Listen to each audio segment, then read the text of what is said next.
पता है, एक बहुत बड़ा बोझ उतर गया मेरे मन के अंदर से। ये कैसी बात थी ना जो मैं आपको बताना चाहता था, बता नहीं पा रहा था। अपनी नई BMW 1300 GSA के लिए मैं 40 लाख कैसे अरेंज कर रहा हूँ। अब जब अपन एक नई BMW लेने वाले हैं तो क्या मैं अपनी NX 500 को सेल कर दूंगा? तो आपका फूफा आपको सिर्फ अगले 1 साल और दिखेगा, उसके बाद 1 लाख से ज़्यादा चला दूंगा मैं BMW को 1 साल में। That is my promise. क्यों, ये सब आपको बताऊंगा मैं इसी वीडियो में धीमे धीमे करके।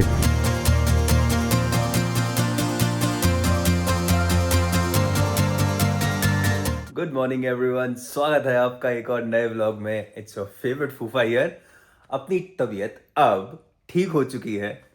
15 दिन ये पूरा बवाल चला है अपनी लाइफ में। थोड़ी बहुत कमज़ोरी अभी भी है, मगर कल एक बहुत ही अच्छी चीज़ हुई अपने साथ। तो बैंगलोर आ गया हूँ मैं वापस अपनी बाइक लेने के लिए। और कल शाम को खिचड़ी खाते खाते अचानक से मेरे मुंह में टेस्ट आया 15 दिन बाद। तो उसके बाद फिर अचानक से एक पेट के अंदर से आवाज़ आई कि भाई इडली सांभर और डोसा कब खाओगे, अब तो फ्लेवर आ गया है मुंह में। तो मैंने डिसाइड किया है, बैंगलोर से 600 किलोमीटर दूर हम जा रहे हैं एक ऐसी जगह जो कि साउथ इंडियन फूड के लिए बहुत फेमस है। उस जगह का नाम भी बता देते हैं आपको, चटनीस करके है, हैदराबाद में। We are going to Hyderabad. तो सुबह का बज रहा है 7:30। 600 किलोमीटर कवर करने हैं, करीब 11 घंटे की जर्नी दिखा रहा है। रोशनी रोशनी में पहुंचना है भाई, बिकॉज अभी भी अपन 100% नहीं है ट्रिप करने के लिए, बट कर रहे हैं। ऑल्सो मैंने सोचा क्यों ना इस व्लॉग को थोड़ा इंटरेस्टिंग बनाते हैं। तो आप लोगों से मैंने लिए थे Q&A और आपने भर भर के सवाल पूछे मुझसे। हर सवाल का जवाब देंगे एक एक करके, और यही बात करते करते अपन पहुंच जाएंगे हैदराबाद। तो बुलाते हैं भैया को रूम में, अपना लगेज उठवाते हैं और हवा हो जाते हैं। चलो भैया मिलते हैं, थैंक यू। चलिए जी, निकलते निकलते बज गए 8। और ये जो पीछे भैया हैं जिनसे मैं बात कर रहा था, ये हैं आसाम से। तो वो जो जुबिन का डेथ हुआ ना, उसके लिए बता रहे थे वो कि कैसे हुआ। हमारे यहाँ तो लोग अभी भी रो रहे हैं, 50 दिन हो चुका है इस बात को। चलिए फिर अपनी जर्नी शुरू करते हैं हैदराबाद की तरफ, खाने के लिए अमेजिंग साउथ इंडियन खाना, जय भैरवी। Let's go. सुबह के 8 बज रहे हैं और ट्रैफिक ना अभी से ही शुरू हो गया है। मैं निकलना चाहता था जितनी जल्दी हो सके बैंगलोर से, बट अब लेट हो ही जाता है यार लगेज लगाते लगाते। और फिर कोई मिल जाता है तो बातें होने लगती हैं, अब उसमें और चले जाते हैं 15-20 मिनट। चलो थोड़ा बैंगलोर शहर से बाहर निकलते हैं, फिर आपके सवालों के जवाब देना शुरू करूंगा मैं। ऑलराइट, तो पहला क्वेश्चन है from Aniket Dham. He's asking, hey Fufa, are you going to sell this bike for the upgrade and how is the Mad Dog lights and what do you do for work? ये बहुत सारे लोगों का सवाल है आपका कि अब जब अपन एक नई BMW 1300 GSA लेने वाले हैं तो क्या मैं अपनी NX 500 को सेल कर दूंगा। इसका ना ऑनेस्टली मतलब अच्छा सीधा जवाब देता हूँ आपको, छोड़ो यार इधर उधर की बातें। यस, सेल करनी पड़ेगी यार, बिकॉज फाइनेंस सिर्फ रीज़न नहीं है। एक बड़ा रीज़न है वो, बट कुछ और भी रीज़न्स हैं, तो कृपया करके मेरी पूरी बात सुने। अब कैसा है ना यार, अपन एक बार ट्रिप पे निकलते हैं तो अपन गए, अपन नॉर्थ ईस्ट आए थे NX से, तो 6 महीने अपन नॉर्थ ईस्ट में रहे थे। तो अपनी पल्सर खड़ी हुई थी। अब पल्सर 180 cc की गाड़ी है, वो तो सब झेल लेती है। NX 500 को यार मतलब समझ रहे हो, 4-6 महीने ऐसे ही रख दूं तो गाड़ी में क्या हो जाए पता नहीं है। और चलती हुई गाड़ी ना बढ़िया कोई प्रॉब्लम नहीं देती, अगर आपने एक बार खड़ी कर दी तो प्रॉब्लम है। और मेरे पास कोई ऐसा भी नहीं है कि मैं ट्रिप पे चला जाऊं कि पुणे में कोई उसको स्टार्ट करके थोड़ा चला वाला ले, ऐसा वैसा हो जाए। तो मैं पता ये नहीं करना चाहता कि मैं बाइक अपने पास रखे रहूं और फिर उसको चलाऊं भी नहीं, बस वो पड़ी है जस्ट बिकॉज मैं अपने आप को ईगो सेटिस्फाई कर रहा हूँ कि नहीं मैं अपनी चीज़ें तो नहीं बेचूंगा। एट द सेम टाइम मुझे लगता है कि जब ये बाइक किसी के पास जाएगी तो हो सकता है उसकी पहली बाइक हो, तो बंदा उसकी केयर भी करेगा, उसे मेरी तरह प्यार से रखेगा भी, उसे चलाएगा भी। बिकॉज ये गाड़ी बेचने लायक गाड़ी नहीं है, ये ऐसी बाइक है यार NX 500 जो 3-4 लाख किलोमीटर चलती है। तो इसलिए मतलब पता नहीं आप मेरी बात समझ पाओगे कि नहीं, बट या इसीलिए मैं अपनी NX 500 को बेचने की सोच रहा हूँ। नॉट बिकॉज ऑफ फाइनेंस में भी मतलब हेल्प होगी। आप में से कई लोगों का मेरे पास DM आया था इंस्टा पे कि प्रांशु भाई आप बाइक बेच रहे हो क्या, तो मैंने मना कर दिया था नहीं। फिर मैंने दोबारा सोचा, यार समझ रहे हो बैलेंस करना मुश्किल हो जाएगा। इट्स बेटर कि एक ही बाइक रहे, और एक पल्सर अपनी वो तो मतलब चलती रहेगी जीवन भर, उसे बेचने का कोई मतलब भी नहीं है। इसलिए मैंने डिसाइड किया कि भाई अपनी NX 500 या जाएगी, बट अभी नहीं जाएगी, इससे कम से कम एक ट्रिप तो और करेंगे बेचने से पहले, आई प्रॉमिस। ऐसे नहीं जाने दूंगा इस बाइक को। हाँ ओके, थोड़ा सा कठिन सवाल ले लिया मैंने शुरुआत में ही, अच्छा नहीं लग रहा। दूसरा जो आपने पूछा था मुझसे कि मैड डॉग लाइट्स का परफॉर्मेंस कैसा है। अच्छा है यार, मतलब 35,000 किलोमीटर हो चुके होंगे एक साल में जब से मैंने लाइट लगवाई है तब से। वैसे तो 47,000 हो गए हैं बाइक को, तो कोई प्रॉब्लम नहीं आती, आपको आराम से बिंदास दिखाई देता है। मैंने रात में भी बहुत चलाई है, ऋषिकेश से जब मैं पुणे आया था नॉन स्टॉप 1800 किलोमीटर्स, बिंदास रात भर आराम से सब दिखाई देता है, आप यूज़ कर सकते हो। ये दूसरा सवाल था। तीसरा सवाल, ये बहुत कॉमन सवाल है कि प्रांशु भाई आप करते क्या हो जॉब में एंड ऑल दैट। तो इसका जवाब मैं आपको बड़े ही सिंपल शब्दों में देना चाहूँगा कि आपके प्रांशु भाई कुछ नहीं करते। आई वॉज वर्किंग, 5 साल मैंने जॉब की है 2014 से 2029 तक। उसके बाद नहीं किया मैंने। अब इसके बाद एक और नेचुरल सवाल है जो कि आपके क्वेश्चंस में भी आया हुआ है कमेंट्स में कि प्रांशु भाई इस बाइक के लिए आपने फाइनेंस कैसे अरेंज किए हैं, बिकॉज यू नो 40 लाख के आसपास की बाइक है, तो इतना फाइनेंस कैसे आया। इस सवाल का जवाब मैं आपको दूंगा, थोड़ा लंबा सवाल है बिकॉज मैं मेरे साथ ना एक प्रॉब्लम है, मैं सीधा जवाब नहीं दे सकता कि 40 लाख है ऐसे आए हैं। मुझे उसके पीछे की आपको बैकग्राउंड स्टोरी बतानी पड़ेगी ताकि मैं खुद सेटिस्फाई हो जाऊं कि मैं पूरा आपको बता पाया कि नहीं। तो आप थोड़ा सा ना संयम बरते मेरे इस वीडियो के साथ, मैं सब बताऊंगा। इसका जवाब बहुत लंबा होगा, तो मैं इसका जवाब आखिरी में देता हूं आपको कि अपनी नई BMW 1300 GSA के लिए मैं 40 लाख कैसे अरेंज कर रहा हूँ। ठीक है, ये जो नंदी हिल्स है ना, यहीं पे ईशा का एक और आश्रम है। तो 2 आश्रम है ईशा के, एक तो कोयम्बटूर में of course Isha Yoga centre, एक यहाँ पे है बैंगलोर में सदगुरु सनिधि करके। दोनों पे ही आदि योगी बने हुए हैं, बढ़िया। अगला जो सवाल आपने पूछा था उससे वो ये है कि प्रांशु भाई आपको 1200-1300 सीसी की बाइक लेने की क्या ज़रूरत है, 800-900 सीसी इज़ ऑल्सो इनफ। हमारे देश में जैसी रोडें हैं उसके हिसाब से तो ये काफ़ी है।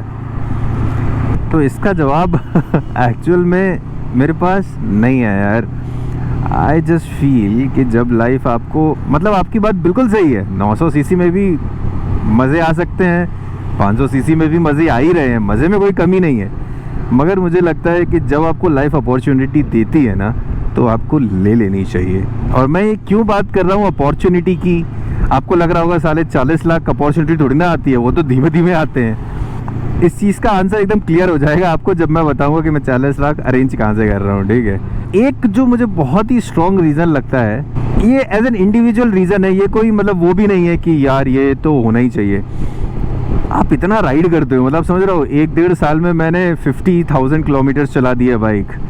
अगले 1 साल में इस डिस्टेंस को मैं डबल करने वाला हूँ, 1 लाख से ज़्यादा चला दूंगा मैं BMW को 1 साल में। That is my promise. क्यों, ये सब आपको बताऊंगा मैं इसी वीडियो में धीमे धीमे करके। तो पॉइंट मैं ये बताना चाह रहा हूँ कि आप जब इतना चलाते हो ना रोड पे, तो आपको चाहिए best of the best suspension to take care of your back. ठीक है, कोई खराबी नहीं है NX 500 के सस्पेंशन में भी, बट 1300 GSA का एक अलग लेवल पे सस्पेंशन है, वो दुनिया का बेस्ट है दैट मनी कैन बाय। तो अगर ऐसी अपॉर्चुनिटी मेरे पास है तो क्यों ना लूँ मैं, है ना। बाकी कोई रीज़न नहीं है खरीदने का, मतलब लॉजिक कोई ऐसा नहीं है कि उसमें कुछ ऐसा बेटर है। यस, कुछ फीचर्स हैं जो अपने फ़ायदे में आएंगे, but technology features will help you only to a certain limit. It's a very easy choice also. मतलब आप किसी भी व्लॉगर को देखोगे, सबकी ड्रीम बाइक है 1300 GSA, बट लोगों को डर लगता है कि पता नहीं सर्विस कॉस्ट कितनी आएगी, ये सब चीज़ें सोच के लोग नहीं लेते हैं। मगर अपन तो रिस्क लेने के लिए पैदा हुए हैं भाई। इतनी सी लाइफ है यार, है ना। अगर आप खुश रहोगे तो ऐसे चुटकी में गुजर जाती है, तो करना वही चाहिए जो आपका मन कहता है। बाकी भले ही गलत डिसीजन निकल जाए वो ठीक है, क्योंकि ज़िंदगी में दुख हार का नहीं होता है, अफसोस का होता है। तो मैं अफसोस नहीं करना चाहता। ये आई थिंक, वाह क्या लाइन बोल दी मैंने, ज़िंदगी में दुख हार का नहीं अफसोस का होता है। वाह, तो ये बहुत ही अच्छा जवाब दिया है मैंने आपको, यही जवाब है मेरा। इसी में आपने मुझसे एक और आगे सवाल पूछा था कि मेरे बजट में या तो मैं हिमालयन ले लूँ या फिर 390 एडवेंचर ले लूँ। बट मैंने कहा था कि जब मैंने हिमालयन चलाई और NX 500 चलाई तो मुझे हिमालयन बिल्कुल भी अच्छी नहीं लगी। तो प्रांशु भाई, should I wait and gather more money and then buy an NX 500? तो भाई इसका ना एक बहुत सिंपल सा जवाब है, डोंट वेट। आज समय है, आज अपॉर्चुनिटी है, आज पैसा है, जितना भी है ले लो, टेक अ बाइक। क्योंकि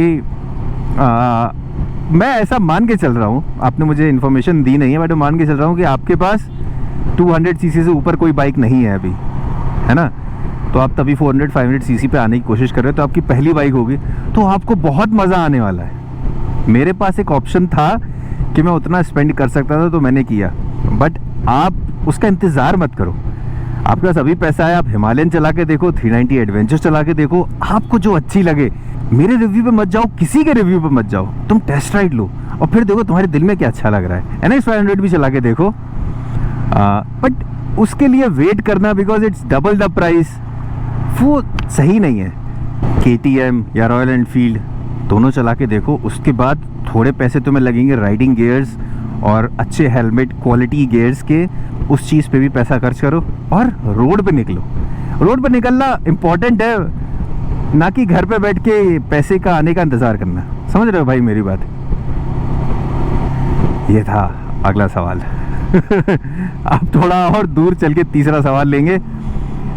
50 किलोमीटर हो चुके हैं हमें निकले हुए बैंगलोर से। अब थोड़ा सा कॉमेडी वाला सवाल लेते हैं, काफ़ी सीरियस कन्वर्सेशन हो रही है इसलिए। ये कमेंट्स में आया था, सबसे ज़्यादा लाइक्स आए थे इस पे। तो जब मैंने डुकाटी मल्टीस्ट्राडा V4S की टेस्ट राइड ली थी, तो प्रशांत मिश्रा जी, जो कि मेरे दोस्त हैं बेस, उसने कमेंट किया कि देख रहे हो विनोद, डुकाटी मल्टीस्ट्राडा चलाते ही फूफा अंग्रेजी बोलने लगा। तो मैंने खुद ये रियलाइज़ किया एक्चुअल में कि ये बात सही है। कुछ ज़्यादा ही अंग्रेजी फूट पड़ी थी मेरे मुंह से when I came after test riding of Ducati.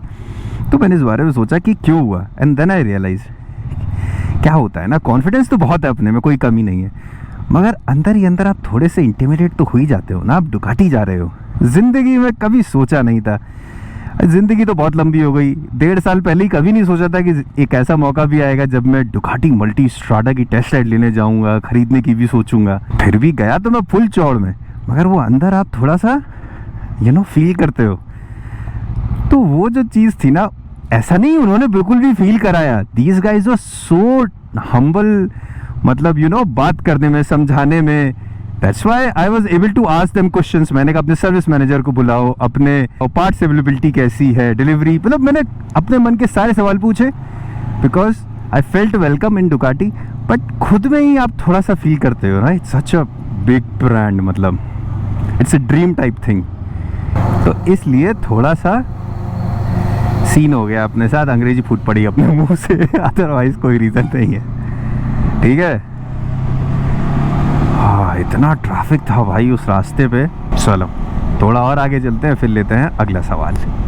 अगला सवाल जो आपने मुझसे पूछा था हेलमेट के बारे में, तो बहुत सारे लोगों के सवाल आए हैं हेलमेट के बारे में, तो मैं सबको इकट्ठे एक साथ लेता हूँ। स्टार्टिंग विद कि आपने शोई का हेलमेट क्यों लिया, क्या प्राइस था, हम कैसे ले सकते हैं, इसको पहनने के बाद क्या फील आता है एंड ऑल दैट स्टफ। तो एक एक करके बात करते हैं यार, because Shoei is one of the best helmets there is. और अब हम इंटरनेशनल ट्रिप करने वाले हैं, आगे दूसरी ट्रिप्स भी करेंगे, तो ये हेलमेट रहेगा मेरे साथ। और आपके सर की कीमत के बराबर कुछ भी नहीं है, तो इसलिए भाई अपन ने शो ही लिया है। बाकी दूसरे हेलमेट्स भी अच्छे हैं, बट अगर आपके पास मीन्स है तो क्यों ना लो बेहतर हेलमेट, है कि नहीं। दूसरा चीज़ आपने पूछा था कि कितने का हेलमेट है। मुझे पड़ा है 1,10,000 का ये हेलमेट। मैंने biking super store Baner, Pune में है, वहाँ से मंगाया है। अभिजीत नाम है भैया का, मैं उनका नंबर यहाँ डाल दूंगा। अगर आपको ऑर्डर करना है आप उन्हें फ़ोन लगाओ, वो आपको दे देंगे। मेरे हेलमेट आने में आई थिंक 1 महीना लगा था। जितना जल्दी हो सकता है उतना जल्दी कर देंगे। मतलब शायद एग्जैक्ट प्राइस 5-6 हज़ार और महंगा ही होगा, क्योंकि मैंने भैया को पहले ही पैसे दे दिए थे तो उन्होंने मुझसे कहा पता ही और महंगा है, बट अब छोड़, अब मैं तुझसे लूँगा नहीं क्योंकि मैं ले चुका हूँ। तो एग्जैक्ट प्राइस वो आपको बता देंगे, तो आपको लेना है अभिजीत भाई को फ़ोन करो।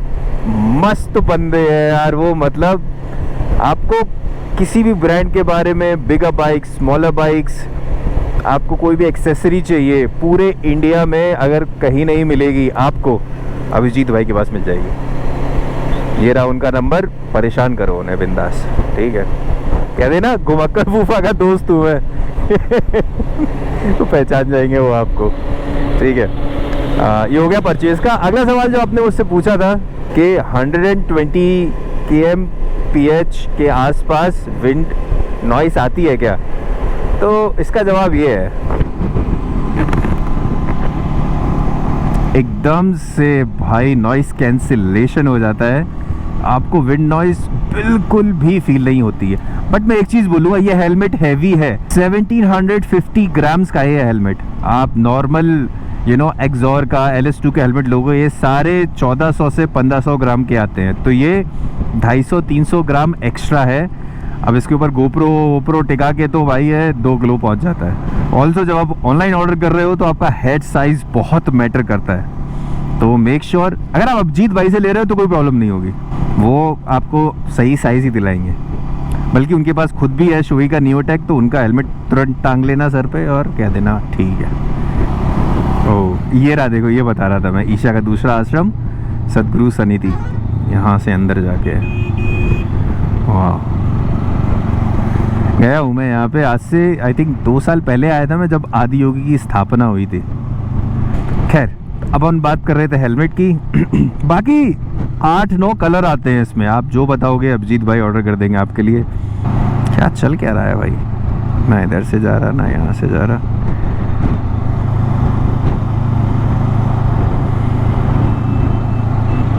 अगला सवाल लेते हैं जो कि आपके मन में सबसे ज़्यादा चल रहा है, मैं ले ही लेता हूँ यार, आखिर तक क्यों छोड़ना है, कि प्रांशु भाई 40 लाख रुपए आए कहाँ से, और आप इस बाइक को सीधे कैश में ले रहे हो या डाउन पेमेंट करके लोन पे ले रहे हो।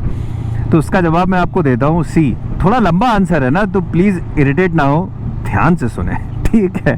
बिकॉज ये मेरे साथ पहली बार नहीं हुआ है, दूसरी बार हुआ है। देखो पैसा ना मेरे पास अचानक से आया है, ठीक है, ऐसा नहीं है किसी और ने दे दिया, मेरा ही है, बट अचानक से आया है।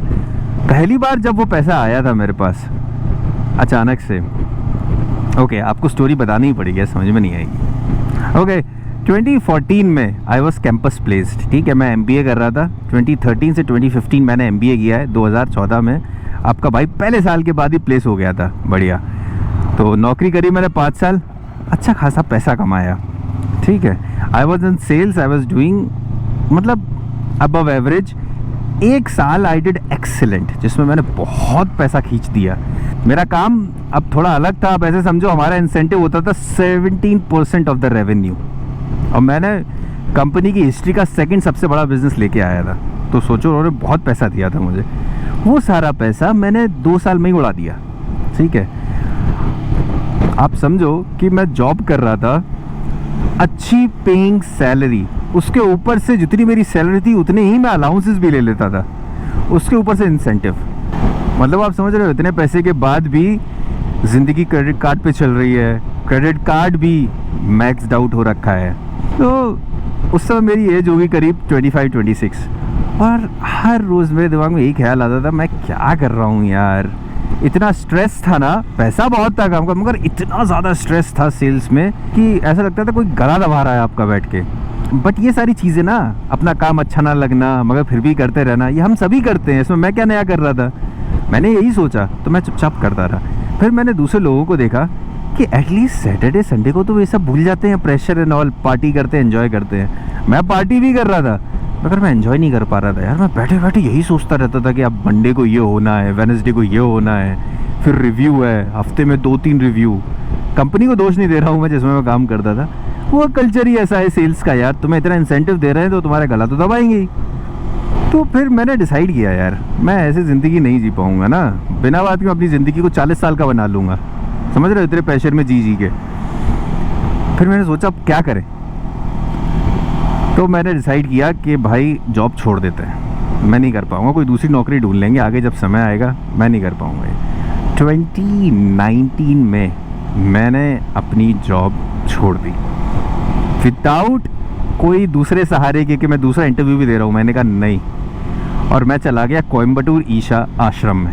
ठीक है, सुनते जाना पूरी बात। आश्रम में जब मैं गया हूँ तो मेरे पास बचा होगा 5-6 महीने का पैसा, मगर मैंने सोचा अब जो होगा सो देखेंगे। मैं चला गया आश्रम। मैं आश्रम में गया, 1 साल रहा वहाँ पे। एक प्रोग्राम होता है साधना पादा, वो किया मैंने।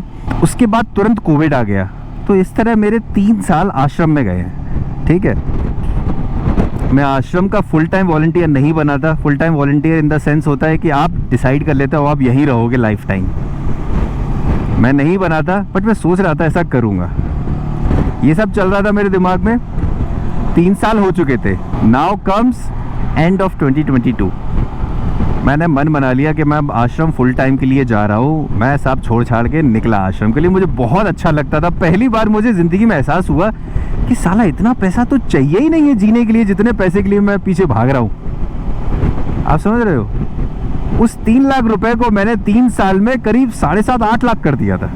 तो मुझे लगा इतना पैसा बहुत है, अपनी ज़िंदगी में चलते रहेंगे, क्योंकि खर्चा ही नहीं है कुछ आश्रम में। खाना रहना आपको वहाँ मिलता है, बाकी आप कंट्रीब्यूट करो वहाँ पे एक्टिविटी में जो भी आपकी क्षमता है उसके अकॉर्डिंग। तो हमने दिमाग में डिसाइड कर लिया कि भाई मैं तो आश्रम जा रहा हूँ, बट मैंने सोचा उससे पहले एक बार घर होके आता हूँ, दीदी के साथ थोड़ा रह लेता हूँ। ठीक है, मैं गया घर। मैं घर पे गया हूँ, कुछ चीज़ जो पिछले कम से कम 17-18 सालों से अटकी हुई थी वो हो गई, और मेरे पास पैसा आ गया करीब 7-8 लाख। ठीक है, अब वो पैसा जैसे ही मेरे पास आया, अपन मिडिल क्लास लोग हैं, जैसे ही पैसा आता है अपन क्या सोचते हैं, इसको इन्वेस्ट कर देते हैं, काम आएगा। बट मैंने सोचा कि नहीं प्रांशु, तूने तो कहा था कि तू अब पैसा नहीं कमाएगा, राइट? तो तू क्यों इस चीज़ में पड़ रहा है कि अब मैं पैसे को इन्वेस्ट कर देता हूँ? इन्वेस्ट नहीं, यहीं पे इसको यूज़ करो, ख़त्म करो, फिर वापस जा आश्रम।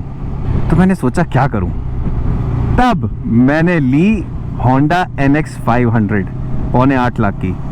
करीब 8 लाख ही आया था मेरे पास, 7.25 लाख की मैंने NX 500 ले ली। पूरा पैसा उसमें लगा दिया। बाकी जो मेरे पास 6-7 लाख, मैंने 3 लाख से 7 लाख बनाया था पिछले 3 साल में। उस पैसे से मैंने कहा इसको इस ट्रिप में यूज़ करते हैं, 1 साल करेंगे, उसके बाद हटा देंगे, बाइक को भी हटा देंगे, पैसा भी ख़त्म हो जाएगा। जितना बाइक बेचने के बाद वापस आएगा उसको लेके मैं आश्रम चला जाऊँगा। ये एक्चुअल मेरा प्लान था पिछले 2 महीने पहले तक। आपको बताया नहीं था मैंने ये, बट हमेशा से प्लान यही था।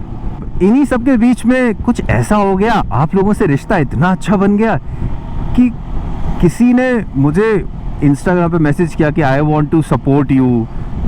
उन्होंने मुझे 2 लाख रुपए भी दे दिए पंच केदार यात्रा के।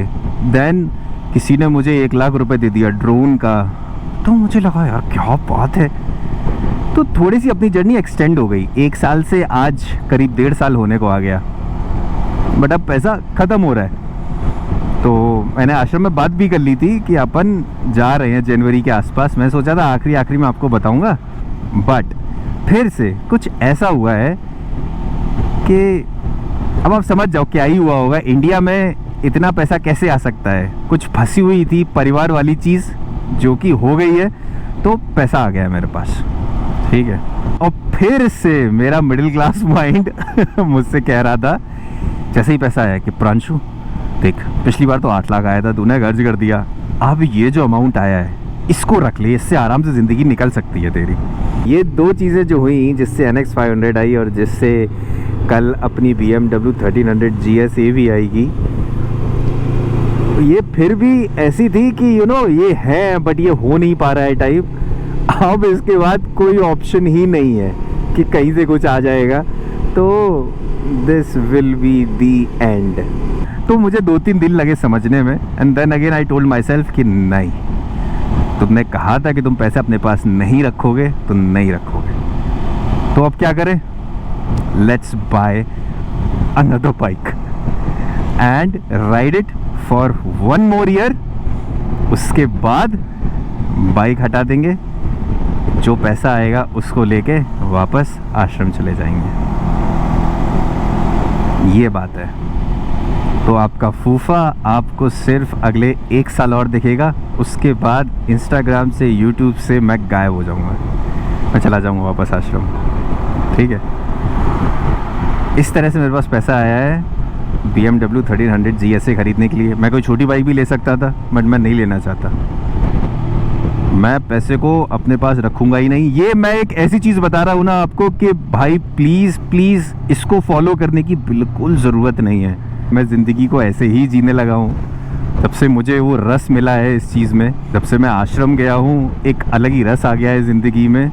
एक बहुत हिम्मत आ गई है खुद में। मैं कर रहा हूँ, मगर प्लीज़ प्लीज़ आप परिवार वाले लोग हो, आपकी जिम्मेदारियाँ हैं, प्लीज़ प्लीज़ फाइनेंशियल एडवाइस मुझसे ना ले, ये बिल्कुल भी ना करें। ठीक है, ये मैं आपको सच बता रहा हूँ। और ये एक बंदा है, समझ रहे हो, मैं आपके जैसा ही एक बंदा हूँ। तो मेरी स्टोरी परफेक्ट नहीं है यार, है ना, बट सच है। मैं आपके साथ ऑनेस्ट हो सकता हूँ, मैं आपके साथ नकली नहीं बनना चाहता। ये जो बात मैंने आपको बताई है ना, जब ये वीडियो में आएगी तो बवाल हो जाएगा, पता है, क्योंकि मेरे पिताजी को भी ये सब नहीं पता है अभी, तो पूरे घर को पता चल जाएगा। मगर आप लोगों से एक ऐसा रिश्ता बन गया है, मतलब आपको विश्वास नहीं होगा शायद ये बात, कि मैं जितना आप लोगों के क्लोज हूँ ना, जितनी बात मैं आप लोगों से कर लेता हूँ उतनी मैं अपने घर वालों से भी नहीं कर पाता। बाइक पे बैठते ही कुछ ऐसा अनलॉक हो जाता है मेरे अंदर। मैं अगर आप लोगों से बात नहीं करूँ ना, मेरे अंदर बहुत अजीब लगने लगता है। मुझे ऐसा लगता है कुछ मिस हो गया, कुछ गड़बड़ हो गई। तो अगले 1 साल अपन राइड और करने वाले हैं। आई थिंक आप ऐसे पकड़ लो, अपनी बाइक की डिलीवरी होगी जनवरी-फरवरी में, उसके बाद से अगले 1 साल तक राइड मैं घर पे रहूँगा ही नहीं अगले 1 साल में। आई थिंक ये अच्छी अपॉर्चुनिटी है। इसमें मैं आपको एक और सवाल पूछ लेता हूँ। अब आप मुझे बताओ 2026 में आप मुझे कहाँ राइड करते देखना चाहते हो? क्योंकि 1 साल में मुझे लगता है मैं 3-4 राइड ही कर पाऊँगा, क्योंकि अपन जब राइड पर निकलते हैं तो 3-4 महीने गुजर जाते हैं। तो आप बताओ कि आप अपने फूफा को कहाँ घूमते हुए देखना चाहते हो? एक आखिरी ट्रिप 1 साल है अपने पास, उसके बाद अपनी बाइक बेच देंगे, जितना ही पैसा बचेगा उसको लेके अपन गायब हो जाएंगे। फिर देखो कहीं टकरा जाए, आप कभी कोयम्बटूर आश्रम में आए तो मिल जाए। बट अभी के लिए 1 साल है, ये सब बातें बात की है। चलो आगे चलता है। और दुखी होके नहीं जाऊंगा मैं आश्रम, ये भी बता देता हूँ आपको, बड़ी खुशी खुशी जा रहा हूँ। अब भगवान ने एक अपॉर्चुनिटी दी मुझे कि भाई तू घूम, और तो मैं उसको दोनों हाथों से लूँगा ऐसे समेट, और फिर वापस आश्रम जाऊँगा। NH44 के साथ ट्रेन चल रही है। जो वक्त आए जाने क्या दिखाए।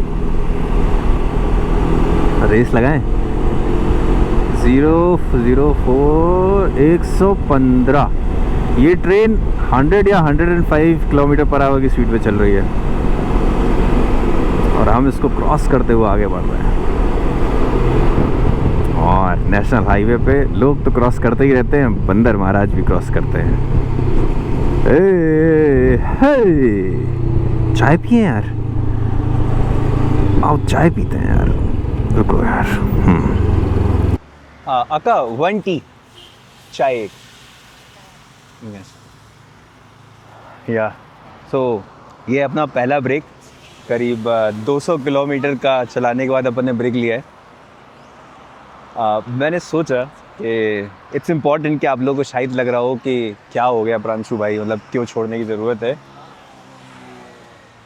यूट्यूब को। बट मतलब this was always the plan. तो कुछ ऐसा नहीं है कि कुछ हो गया उसकी वजह से अपन ऐसा कर रहे हैं। This was always suppose to be like this. वो तो ज़िंदगी ने एक मौका दे दिया है, तो 1 साल और आपके साथ एक नई बाइक के साथ अपनी NX चली जाएगी।